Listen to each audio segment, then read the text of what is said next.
আসন ছিল।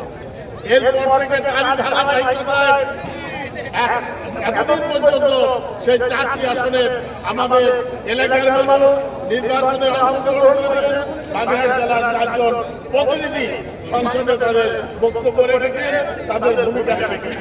কিন্তু অত্যন্ত দুঃখের বিষয়, আমরা গত 16 বছর এই বাংলাদেশের মানুষ ভোট দিতে পারে নাই।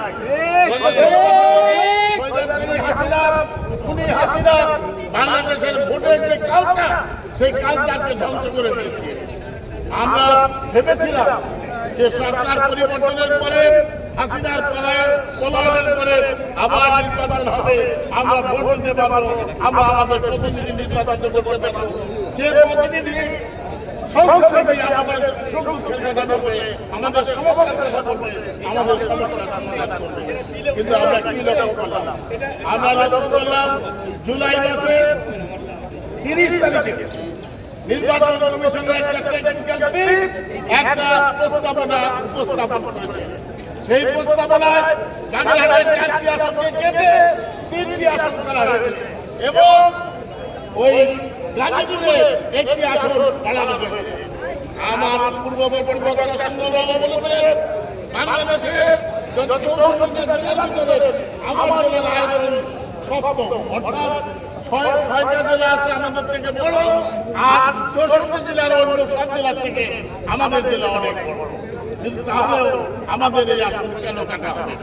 তারাও বলছেন আমাদের এখানে নাকি ভোটার সংখ্যা কম।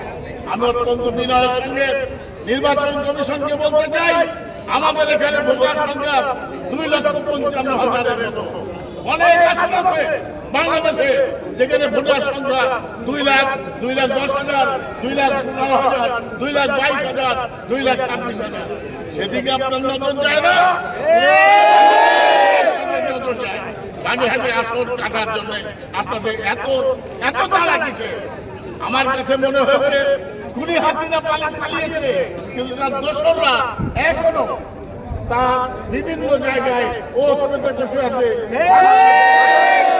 আওয়ামী লীগের রাস্তা না চালিয়ে দাও, পুড়িয়ে দাও। আওয়ামী লীগের রাস্তা না চালিয়ে দাও। এই হাসিনার দোসররা এই প্রস্তাবনার মধ্য দিয়ে একটা দেশের ভিতরে একটা অস্থিতির অবস্থা তৈরি করতে চাচ্ছে, যাতে নির্বাচন পিছিয়ে যায়, নির্বাচন কন্ট্রোল হয়ে যায়, যাতে শেখ হাসিনা না হয়।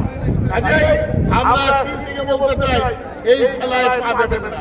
আমাদের 4টি আসন ফিরিয়ে দেন, তাহলে আমরা ঘরে ফিরে যাব। আর যদি 4টি আসন ফিরিয়ে না দেন, আমরা ঘরে ফিরে যাব না। আমরা অচল করে দেবো, বাংলাদেশকে আমরা বিচ্ছিন্ন করে দেবো, মোগলাপুরকে আমরা অচল করে দেবো।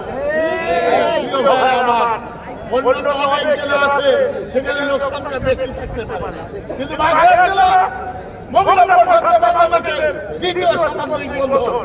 আমরা এখান থেকে যে রেভিনিউ দিই, সেই রেভিনিউ দিয়ে দেশ চলে। আপনারা যদি আমাদের সঙ্গে মানে ধারাই বানাই করেন, তাহলে ওই রেভিনিউ কিন্তু বন্ধ হয়ে যাবে।